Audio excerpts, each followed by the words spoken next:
Meus irmãos e minhas irmãs, que bom estarmos nesta manhã, celebrando este primeiro domingo da Páscoa de Jesus nosso Senhor. Páscoa significa ressurreição, vida nova, significa sempre o novo, amor eterno em nossos corações, para que também nós sejamos capazes de amar e servir ao nosso próximo. A palavra de Deus no Evangelho de João, hoje, nos coloca diante de uma tumba vazia. O grande sinal da ressurreição de Jesus é o túmulo vazio. Seu corpo não foi encontrado. Muitos que o criticavam e muitos que ainda hoje criticam o cristianismo encontraram túmulos de pessoas que tentaram matar o cristianismo, que tentaram destruir a igreja. Os túmulos deles foram encontrados. O túmulo de Jesus, sabemos onde se encontra, mas está vazio. O túmulo de Jesus está vazio porque ele ressuscitou e mora hoje num lugar muito especial, no meu e no seu coração. Olha para quem está do seu lado, diz para ele assim: Jesus vive e mora no seu coração. Amém? E meus irmãos e minhas irmãs, a primeira testemunha da ressurreição de Jesus é Maria Madalena. Maria Madalena, da qual Jesus tinha expulsado 7 demônios, portanto a sua vida não era uma vida fácil, uma vida cheia de males e ausente da presença de Deus. Jesus liberta esta mulher, muda a vida desta mulher e ela se apaixona tanto por Jesus que toda a sua vida a partir de então passa a ser dedicada ao Senhor Jesus. Ela serve Jesus enquanto ele estava vivo.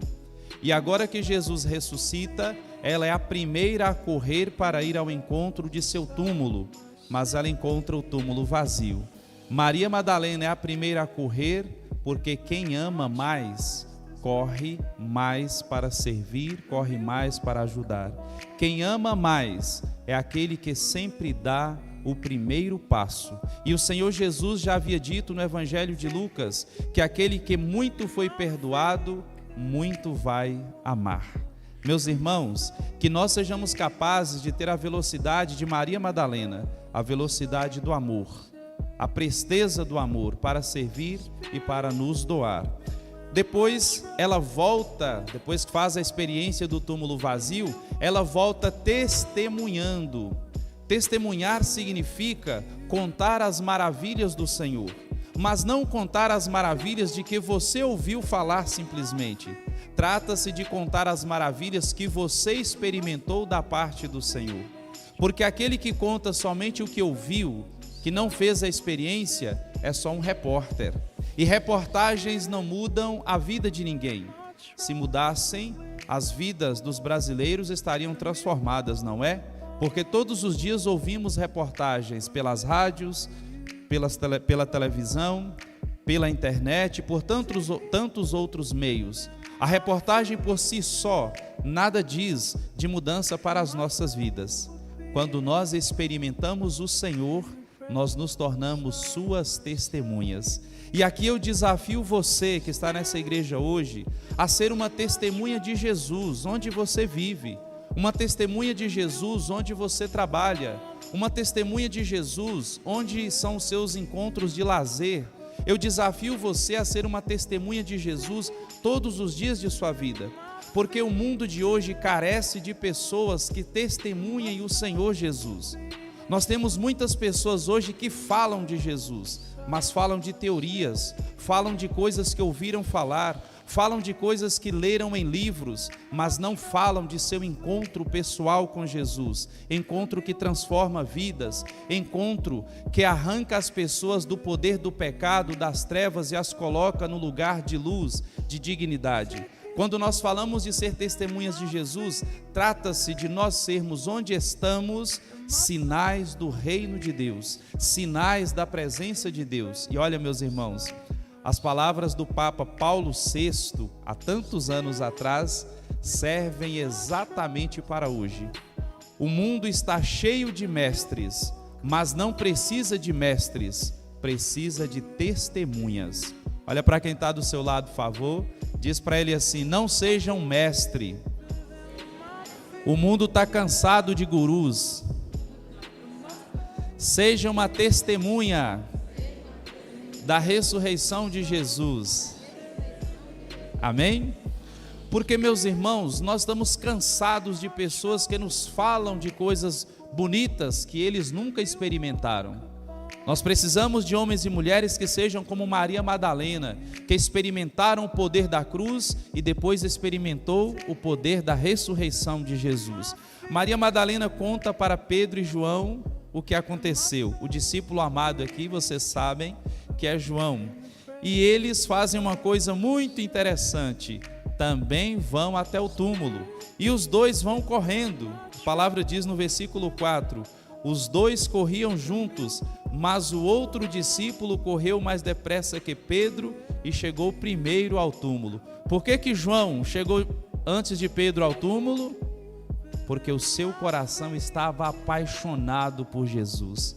Somente as pessoas que têm o coração apaixonado por Jesus correm para servir Jesus. Somente quem tem o coração apaixonado pelo Senhor é capaz de doar a sua vida na igreja, numa pastoral, doar a sua vida mesmo quando é perseguido, doar a sua vida mesmo quando tudo está difícil dentro de casa, mesmo quando há lágrimas em seus olhos, mesmo quando há dor em seus corações, mesmo quando há enfermidade em seus corpos. Somente quem está apaixonado por Jesus fará coisas extraordinárias por Jesus.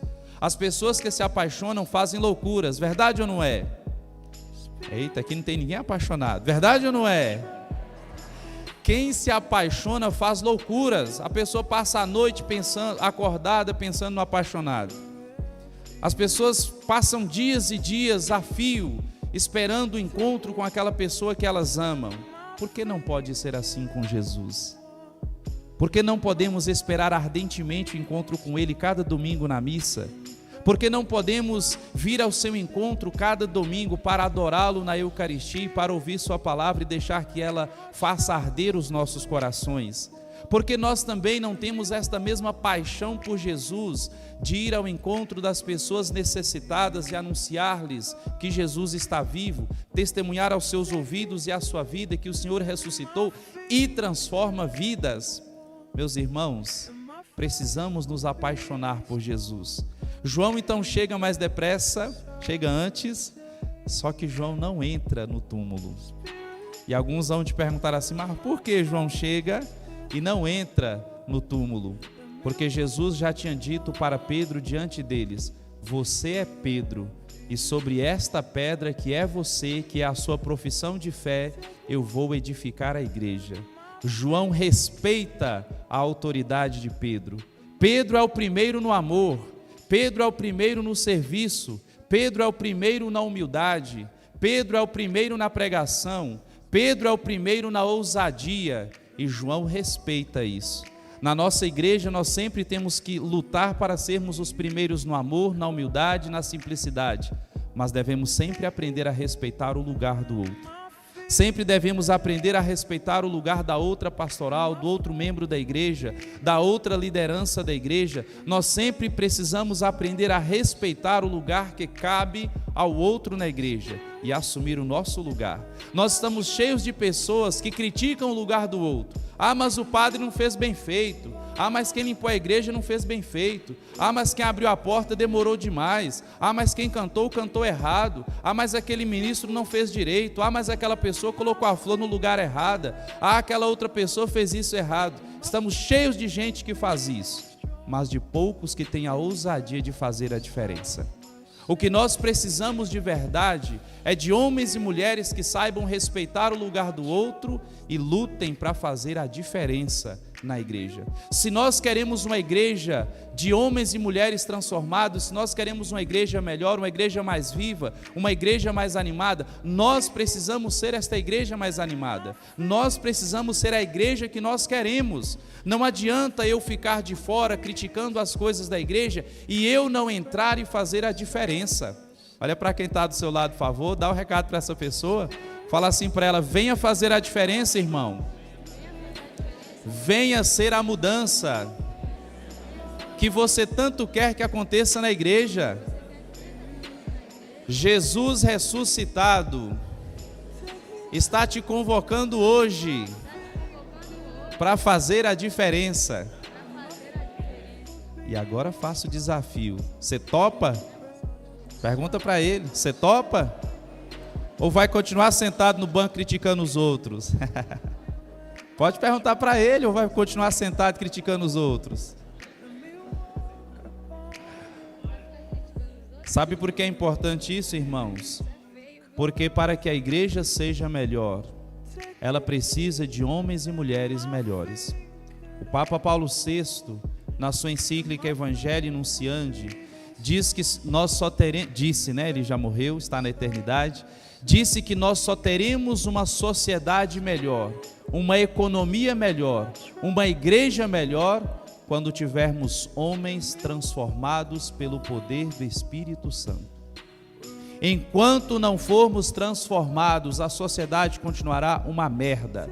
Enquanto não formos transformados, a igreja não mudará. Enquanto nós não dobrarmos a nossa vida diante de Jesus e dissermos para Ele: Senhor, muda a minha vida, muda a minha história, muda meu coração, muda a minha mentalidade, muda isso que eu sou. Enquanto não fizermos isso, a igreja não muda, a sociedade não muda, o Brasil não muda. Enquanto não fizermos isso, nada vai mudar.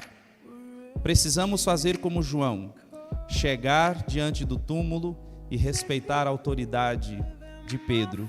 Quando Pedro chega e entra no túmulo, vê as faixas deitadas no chão e o pano que estava sobre a cabeça de Jesus num lugar à parte. Não vamos falar desse tecido, vocês sabem de toda a história dele, mas vamos adiante, só mais uma coisa para encerrar. Então, depois que Pedro entrou, o outro discípulo também entrou. Ele viu e acreditou. Ele viu e acreditou. Fala essa palavra comigo. Ele viu e acreditou. O que João viu?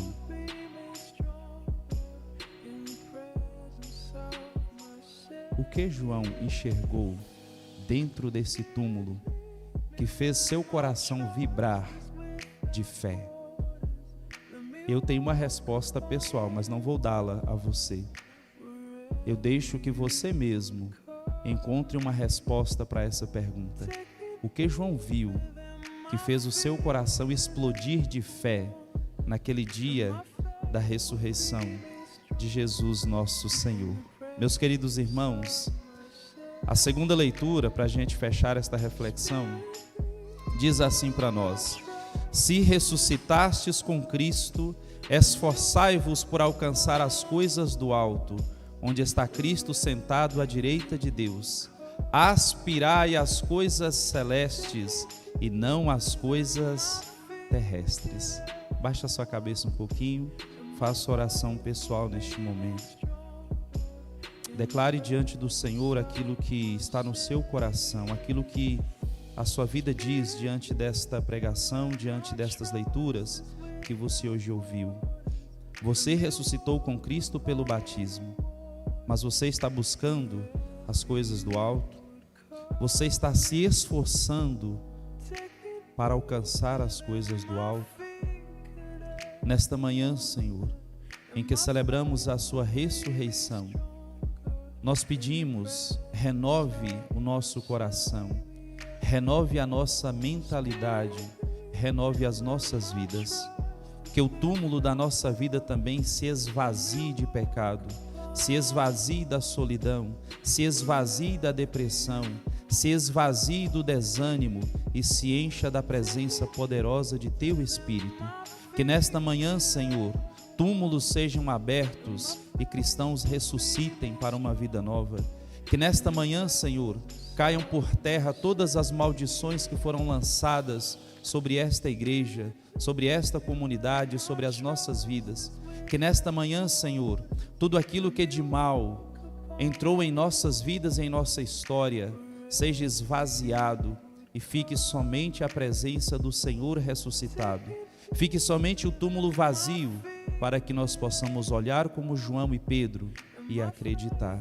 Nesta manhã, Senhor, batize-nos com Teu Espírito Santo, pois um dos frutos da ressurreição do Senhor é o batismo no Espírito. Queremos, Senhor, ser uma igreja renovada, transformada, guiada pelo Teu Espírito. Por isso abrimos o nosso coração e a nossa vida e suplicamos: Batiza-nos, Senhor, nesta manhã, para que a sua igreja seja diferente, para que a sua igreja seja sinal do reino, para que a sua igreja proclame a verdade do Evangelho, para que a sua igreja seja no mundo sal e luz, para levar tantos irmãos à experiência do ressuscitado. Nesta manhã te louvamos, agradecemos e bendizemos. Nesta manhã colocamos a nossa vida aos teus pés, pois aí é o lugar mais alto que podemos chegar, e te pedimos, conduza-nos, Senhor, todos os dias, para que sejamos teus, inteiramente teus, assim como o Senhor se entregou inteiramente a cada um de nós. Glórias a ti, Senhor, hoje e sempre. Amém.